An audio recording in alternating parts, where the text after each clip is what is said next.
ஆண்டவர் இயேசுவில் என் அன்பிற்கினிய இருபால் துறவியரே, பொதுநிலை சகோதர சகோதரிகளே, உலகம் முழுவதும் பெரிய வியாழன் அன்று குருக்கள் தினம் கொண்டாடப்படுகிறது. நம்முடைய மறைமாவட்டத்தில் திருத்தைல திருப்பலிக்காக வருகை தருகிற பொழுது அனைத்து குருக்களோடும் இணைந்து நாம் இந்த குருக்கள் தினத்தை கொண்டாடுகிறோம். எனவே உங்கள் அனைவருடைய சார்பாகவும் இங்கே திருப்பலி நிறைவேற்றுகிற அனைத்து குருக்களுக்கும் மற்றும் நம்முடைய மறைமாவட்டத்தில் பணியாற்றுகிற அனைத்து குருக்களுக்கும் குருக்கள் தின வாழ்த்துக்களை தெரிவித்துக் கொள்கிறேன். தலைமை குருவாம் கிறிஸ்து தாமே இவர்களுக்கு தன்னுடைய ஆறுதலும் தேறுதலுமாக இருந்து இவர்கள் தங்களுடைய அருள்பணியை தலைமை குருவாம் கிறிஸ்துவினுடைய மனத்திற்கு ஏற்றது போன்று செய்து அவர்கள் வெற்றி வாகை சூட வேண்டுமென்று அவர்களுக்காக இந்த திருப்பலியிலே நாம் மன்றாடுவோம். அன்பிற்கினிய சகோதர குருக்களே, இன்றைய நாளில் உங்களோடு இதயத்திற்கு இதயம் பேச விரும்புகிறேன். Hard to heart. எசையா 61:6 சொல்லுகிறது, நீங்களோ ஆண்டவரின் குருக்கள் என்று அழைக்கப்படுவீர்கள், நம் கடவுளின் திருப்பணியாளர்கள் என்று பெயர் பெறுவீர்கள். அதனை புதிய ஏற்பாட்டிலே 1 பேதுரு 2:9 நீங்களோ தேர்ந்தெடுக்கப்பட்ட இனம், அரச குருத்துவ திருக்கூட்டம், இறைவனுக்கு சொந்தமான மக்கள், இறை புகழ்ச்சியை செலுத்துவதே உங்கள் கடன் என்று புனித பேதுரு சொல்வதை கேட்கிறோம்.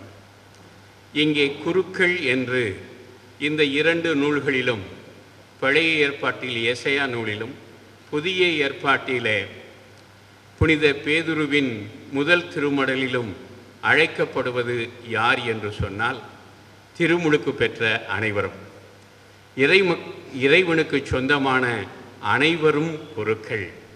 எனவேதான் 2ஆம் வத்திக்கான் திருச்சங்கம் காமன் பிரிஸ்ட்ஹுட், பொது குருத்துவம் என்ற கருத்தியலை வலியுறுத்தியது. எனவே குருக்கள் என்று சொல்லப்படுகிறவர்கள் திருமுழுக்கு பெற்ற அனைவரும், அனைத்து இறைமக்களும். இறைமக்கள் என்று சொல்லுகிற பொழுது திருமுழுக்கு பெற்று பல்வேறு பணிகளை ஆற்றினாலும் ஒரே இறை சமூகமாக இருக்கிற இறைமக்கள். அதிலே ஆயர்கள், குருக்கள், துறவிகள், பொதுநிலையினர் அனைவரும் அடங்கும். இப்பேற்பட்ட இந்த பொது குருத்துவத்தில் சிறப்பாக பணிக்குருத்துவம் தனியாக பிரித்தெடுக்கப்படுகிறார். இந்த பணிக்குருத்துவம் இதிலே பங்கு பெற்றுள்ளவர்கள்தான் திருத்தொண்டர்கள், குருக்கள், ஆயர்கள். எனவே இந்த பணிக்குருத்துவம் என்று அழைக்கப்படுகிற இறைமக்கள் அனைவரும் பொது குருத்துவத்திலே பங்கேற்கிற இவர்களுக்கு பணியாற்றுவதுதான் இந்த பணிக்குருக்களுடைய கடமை.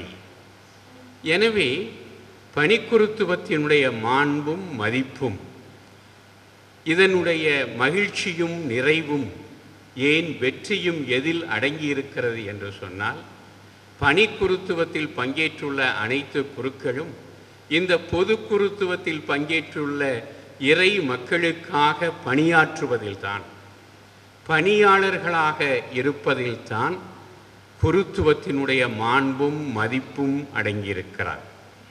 ஒரு வகையிலே திருச்சபையில் இருக்கக்கூடிய இந்த பொதுநிலையினர், துறவிகள் ஆகிய இந்த பொது குருத்துவத்தில் பங்கேற்றவர்களுக்கு மட்டுமல்ல, உலக மக்கள் அனைவருக்காகவும் பணியாற்றவும் நாம் அழைக்கப்படுகிறோம். எனவே இந்த குருத்துவம், பணிக்குருத்துவம், இது சிறப்பானது, போற்றற்குரியது, மதிப்புக்குரியது, காலம் காலமாக அனைவராலும் பாராட்டப்பட்டு வருவது. இதனுடைய சிறப்பு எதில் அடங்கியிருக்கிறது? இது ஒரு கொடை. நாம் பல்வேறு கொடைகளை பெற்றிருக்கிறோம். நாம் நல்ல குடும்பங்களிலே பிறந்திருக்கிறோம். நல்ல குடும்பங்கள் என்ற ஒரு கொடை, கல்வி என்ற கொடை, அறிவு என்ற கொடை, இப்படி பல்வேறு கொடைகளை நாம் பெற்றிருந்தாலும் நாம் பெற்றுள்ள கொடைகளில் சிறந்த கொடை இந்த குருத்துவம். எனவே இந்த குருத்துவம் மிகச் சிறப்பானது. அதனால்தான் பன்னெடுங்காலமாக குருத்துவம் பாராட்டப்பட்டு வருகிறது. கிறிஸ்தவத்தில் மட்டுமல்ல, இஸ்லாம் தவிர்த்து, இஸ்லாம் மட்டும்தான் பொதுநிலையினர் மதம் என்று அழைக்கப்படுகிற மற்ற அனைத்து மதங்களிலும் குருத்துவத்திற்கென்று ஒரு தனி இடம் இருக்கிறார். ரோமை மதத்தில் போண்டிஃபெக்ஸ் என்று அந்த ரோமை மதகுரு அழைக்கப்பட்டார். அந்த பெயர்தான் திருத்தந்தைக்கு சூட்டப்பட்டது, போண்டிஃபெக்ஸ். போண்டிஃபெக்ஸ் என்று சொன்னால் பாலம் என்று பொருள். கடவுளையும் மனிதர்களையும் இணைக்கிற பாலமாக குரு செயல்படுகிறார். எனவே இந்த குருத்துவம் என்பது பாராட்டக்கூடியது, மதிப்பிற்குரியது, போற்றுதலுக்குரியது. குருமடத்தில் இருந்து வெளியே சென்று ஆசிரியராக மாறி தலைமை ஆசிரியராக இருந்து ஓய்வு பெற்ற நண்பர் ஒருவர் என்னை பார்த்து சொன்னார், ஃபாதர், கலக்கிறீங்க போங்க, சாதிக்கிறீங்க போங்க என்று சொன்னார். அப்பொழுது நான் அவரிடம் சொன்னேன், நீங்களும் தான் சாதித்திருக்கிறீர்கள் என்று சொன்னேன். அதற்கு அவர் சொன்னார், நான் என்னத்தை சாதித்தேன், பிள்ளைகளை பெற்றேன் அப்படின்னு சொன்னார்.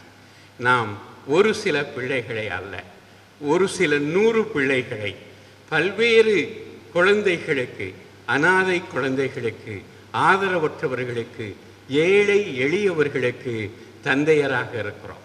எனவே தான் நாம் ஃபாதர் என்று அழைக்கப்படுகிறோம். எனவே இத்தகைய போற்றுதலுக்குரிய குருத்துவம். இதனுடைய மாண்பு எதில் அடங்கியிருக்கிறது என்றால் பணியில் தான் அடங்கியிருக்கிறார்.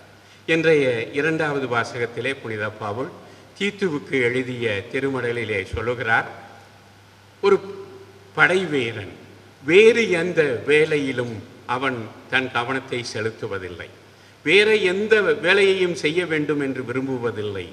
அந்த படைவீரன் என்பதுதான் அவனுடைய அடையாளம் என்று சொன்னார். ஒரு முறை வகுப்பிலே தந்தை ஒய் இருதயராஜிடம் நாங்கள் கேட்டோம், வத்திக்கான் 2ஆம் திருச்சங்கத்திற்கு முன்பாக திருச்சபை இருந்ததற்கும் 2ஆம் வத்திக்கான் திருச்சங்கத்திற்கு பிறகு திருச்சபை இருப்பதற்கும் என்ன வேறுபாடு இருக்கிறது, என்ன வேறுபாடு இருப்பதாக நீங்கள் பார்க்கிறீர்கள் என்று நாங்கள் கேட்டோம். அதற்கு அவர் சொன்னார், 2ஆம் வத்திக்கான் திருச்சங்கத்திற்கு முன்பாக சம்சாரிகள் சம்சாரிகளாக இருந்தார்கள், சந்நியாசிகள் சந்நியாசிகளாக இருந்தார்கள்.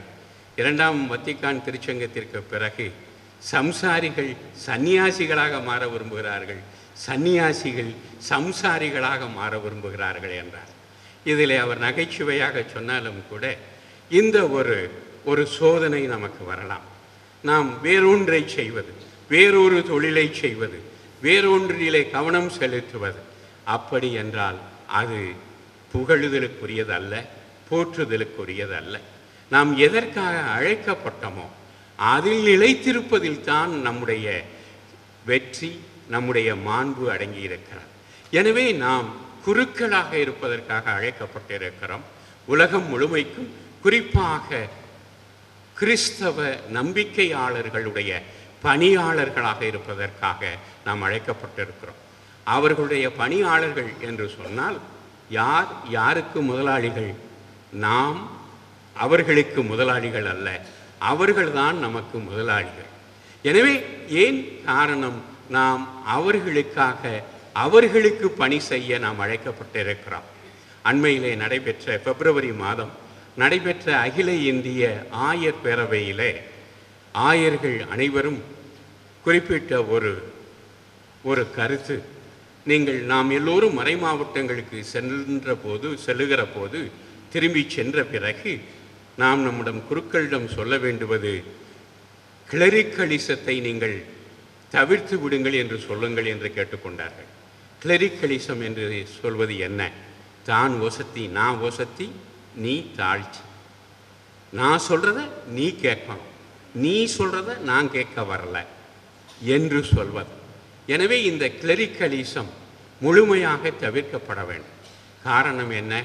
தலைமை குருவாம் இயேசு கிறிஸ்து தான் நம்முடைய முன்மாதிரி. எபிரேயருக்கு எழுதிய திருமுகம் 10வது அதிகாரம் மிக அழகாக சொல்கிறது எவ்வாறு ஆண்டவர் இயேசு கிறிஸ்து தலைமை குருவாக இருக்கிறார் என்று. இந்த ஒப்பீடு அல்லது இந்த கருத்தியல் என்பது தலைமை குருத்துவம் என்பது பழைய ஏற்பாட்டிலே காணப்பட்டது. பழைய ஏற்பாட்டில் உள்ள குருத்துவத்தை விட புதிய ஏற்பாட்டு குருத்துவம் சிறந்ததாக மாறியது. அதற்கு காரணம் என்ன? பழைய ஏற்பாட்டு குருத்துவத்திலே பலி செலுத்தும் குரு வேறு, பலி பொருள் வேறு. ஆனால் புதிய ஏற்பாட்டிலே பலி செலுத்தும் குருவும் பலி பொருளும் ஒருவர்தான். அவர்தான் ஆண்டவர் இயேசு கிறிஸ்து. அதனால் தான் அவரை தலைமை குரு என்று எபிரேயருக்கு எழுதிய திருமடல் ஆசிரியர் அழைக்கிறார். அப்படி என்றால் நாம் பலி செலுத்தும் குருக்களாகவும் பலி பொருளாகவும் மாற அழைக்கப்பட்டிருக்கிறோம்.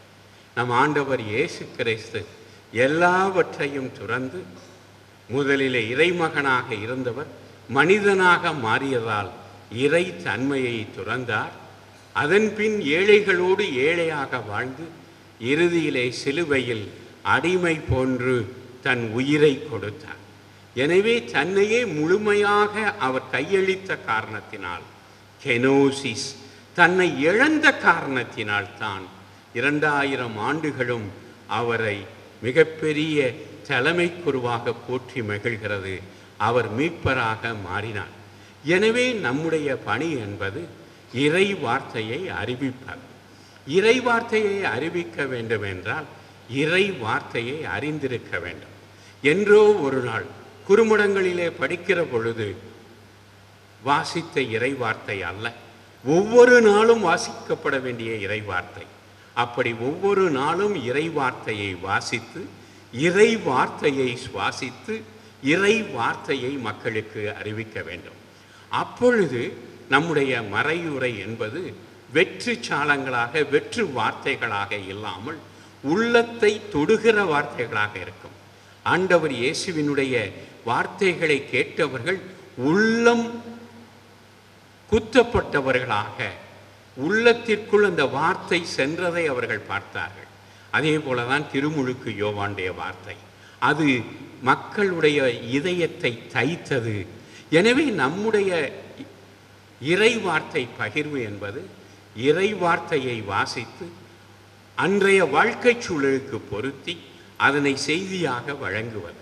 அதில் தான் இறை வாக்கு தன்மை இருக்கிறது. இறை வாக்கினர் இறைவன் சொல்வதை சொல்பவர், நம்முடைய கருத்துக்களை, கதைகளை சொல்வதல்ல, மாறாக இறைவன் சொல்வதை சொல்வது. அதனால்தான் பழைய ஏற்பாட்டு இறைவாக்கினர்கள் இந்த ப்ரொஃபெட்டிக் ஃபார்முலா என்று சொல்கிறார்களே, thus says the Lord, இவ்வாறு கடவுள் சொல்லுகிறார் என்று சொல்கிறார்கள். எனவே கடவுள் சொல்வதை மக்களுக்கு எடுத்துரைக்கிற பொழுது நம்முடைய வார்த்தைக்கு சக்தி இருக்கிறது. இந்த இறை வார்த்தை மக்களுக்கு வாழ்வளிப்பதாகவும் மாறுகிறது. அதற்கு அடுத்தது புனிதப்படுத்தும் பணி.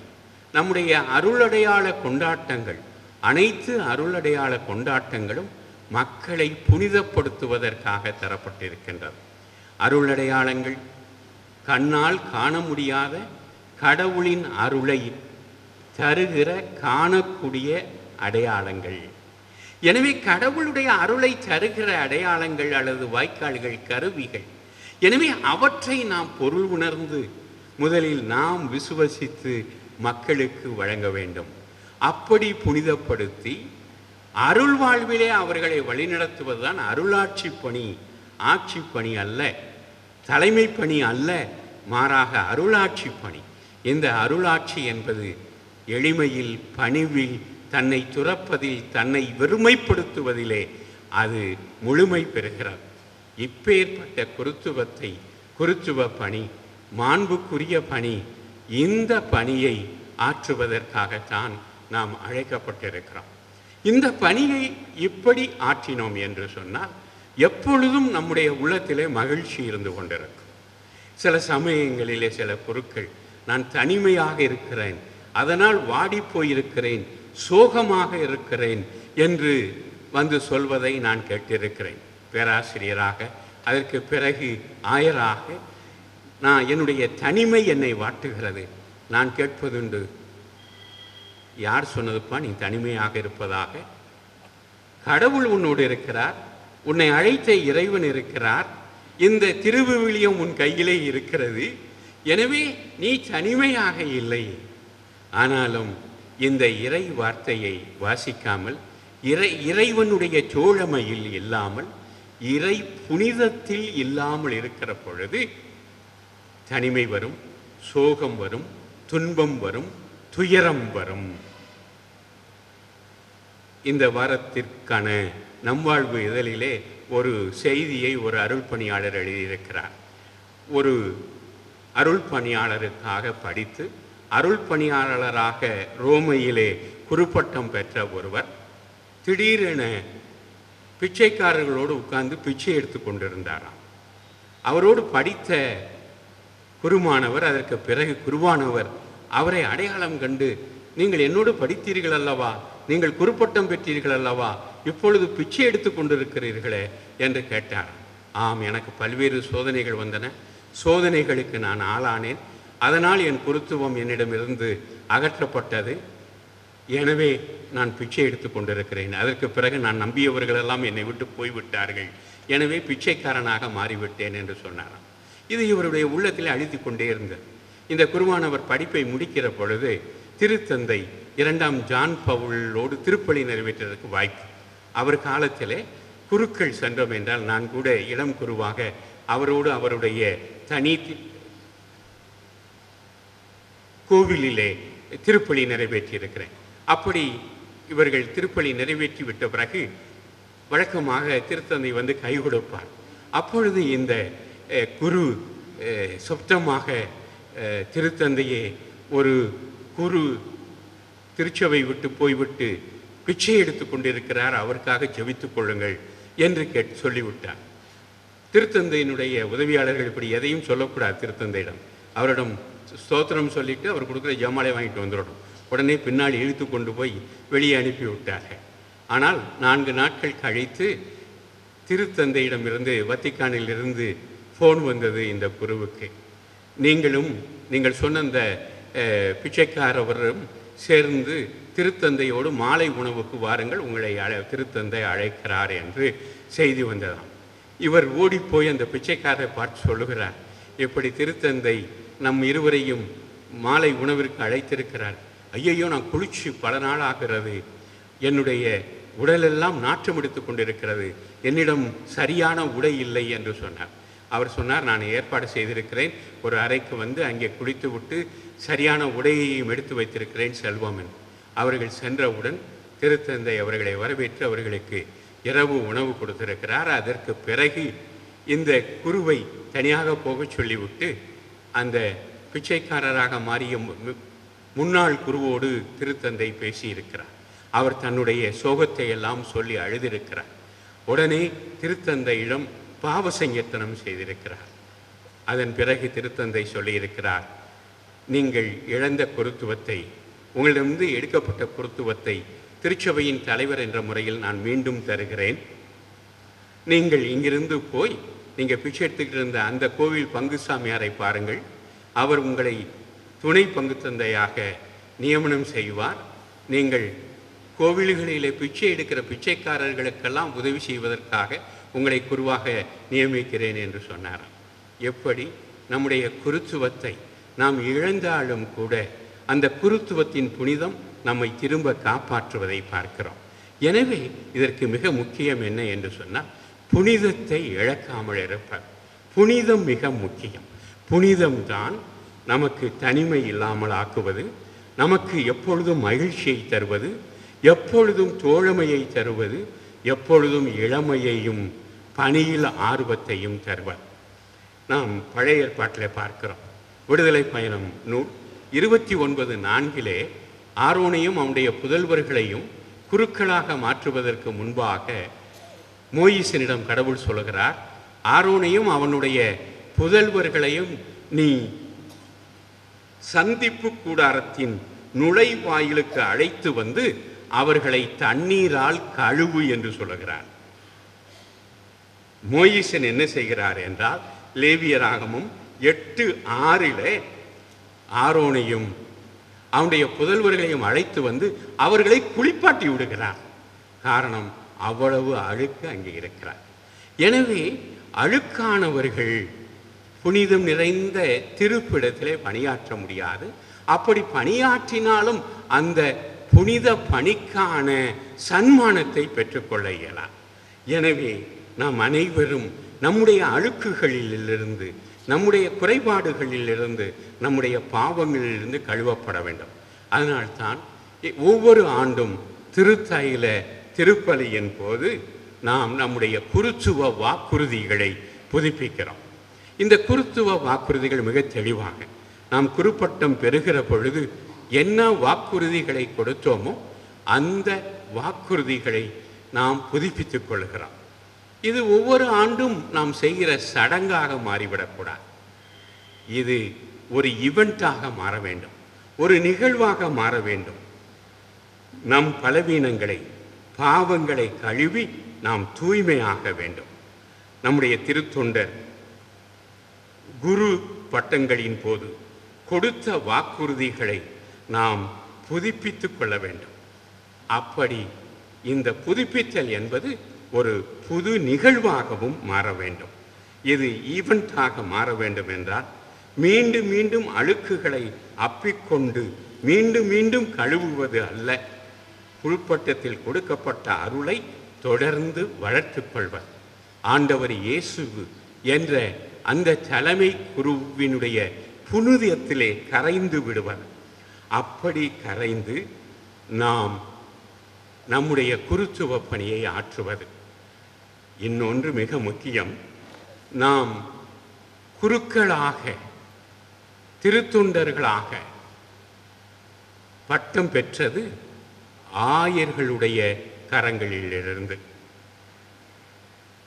2 தீமோத்தேயு 1:6 தான் குருப்பட்டம் கொடுத்த ஆயர் தீமோத்தேயுவிடம் பவுல் சொல்லுகிறார், உன் மீது என் கைகளை வைத்து திருப்பணியில் அமர்த்திய போது உனக்குள் எழுந்த கடவுளின் அருட்கொடையினை தூண்டி எழுப்புமாறு நான் நினைவுறுத்துகிறேன் என்று சொல்கிறார்.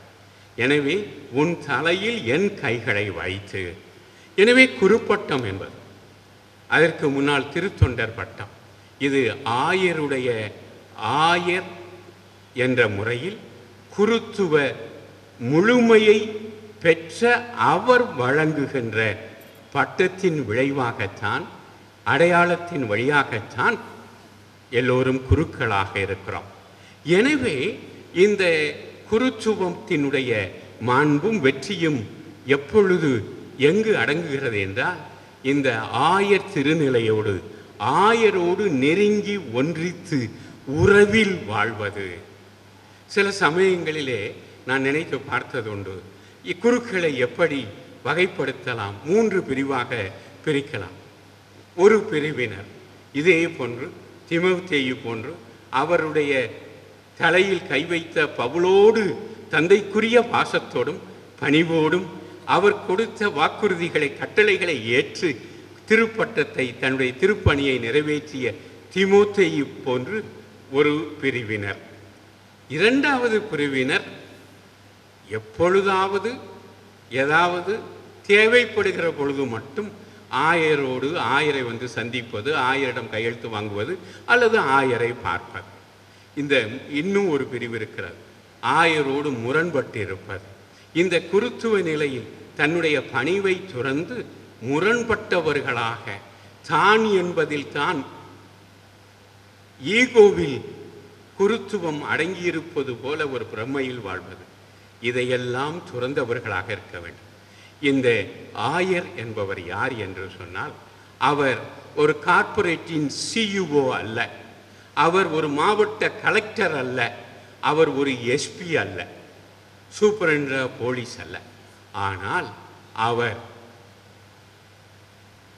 தலைமை குருவாம் கிறிஸ்துவின் குருத்துவத்தில் முழுமையாக பங்கேற்று கிறிஸ்துவை பிரதிபலிக்கிற ஒரு அருளடையாளம். அதன் காரணமாக அவர் அனைவரையும் அரவணைக்கிற தந்தையாக இருக்கிறார். அனைவருக்கும் கிறிஸ்துவின் அன்பை, கடவுளின் அன்பை தருபவராக, குறிப்பாக முறிவுபட்ட ஆடுகள், வலுக்குறைந்த ஆடுகள், துன்புறுகிற மக்கள் ஆகியவர்களை எல்லாம் உற்சாகப்படுத்தி அரவணைத்து வழிநடத்தி செல்பவராக இருக்கிறார். ஆனால் அதே சமயம் 2 தீமோத்தேயு 2:4 புனித பவுல் சொல்வது போல கடிந்து கொள், கண்டித்து திருத்து. அதுவும் அவருடைய கடமையாக மாறுகிறார். எப்பொழுது நம்முடைய மதிப்பீடுகள் நற்செய்தி மதிப்பீடுகளுக்கு எதிராக மாறுகிறதோ அப்பொழுது கண்டித்து திருத்துவதும் அது ஆயருடைய கடமையாக மாறுகிறார். எனவே இத்தகைய ஆயர்த்துவ பணியில் இந்த கண்டித்து திருத்துவது, இதனை பற்றி சொல்கிற பொழுது, நகுதற் பொருட்டென்று நட்டல் மிகுதிக்கண் மேற்சென்றிடித்தற் பொருட்டு என்றார் வள்ளுவர். இன்னொரு குறள், குணம் நாடி குற்றம் நாடி அவற்றுள் மிகை நாடி மிக்க கொளல். எனவே எப்படி தந்தையாம் இறைவனுடைய அன்பையும் அரவணைப்பையும் தருகிறவராகவும், அதே சமயம் இறைவாக்கு பணியை, கண்டித்தல் திருத்துதல் ஆகிய பணியை நிறைவேற்றுபவராகவும், கிறிஸ்தவர்களுக்கு மட்டுமல்ல உலக சமூகம் முழுமைக்கும் இயேசு கிறிஸ்து என்னும் தலைமை குருவை பிரதிபலிக்கிற குருத்துவ அருள் அடையாளமாகவும் ஆயர் இருக்கிறார். எனவே இத்தகைய குருத்துவத்தினுடைய மாண்பை அறிந்து தலைமை குருவாம் கிறிஸ்துவின் பிரதிநிதியாகிய ஆயரோடு ஒன்றிணைந்து இந்த அருள் பணியை ஆற்றுகிற பொழுது அனைத்து கொடைகளும் கொடுக்கப்படும். தொடுவதெல்லாம் துளங்கும், வெற்றியும் மகிழ்ச்சியும் தாண்டவமாடும். அத்தகைய குருத்துவ மகிழ்வையும் நிறைவையும் பெற்று நம்முடைய குருக்கள் நமது சிவகங்கை மறை மாவட்டத்தில் இறை ஆட்சியை வளர்த்திட அவர்களுக்கு தேவையான அனைத்து அருள் நலங்களையும் அவர்தாமே பொழிந்தருள வேண்டும் என்று இந்த திருப்பலியிலே அவர்களுக்காக மன்றாட உங்கள் அனைவரையும் அன்போடு அழைக்கிறேன். ஆமென்.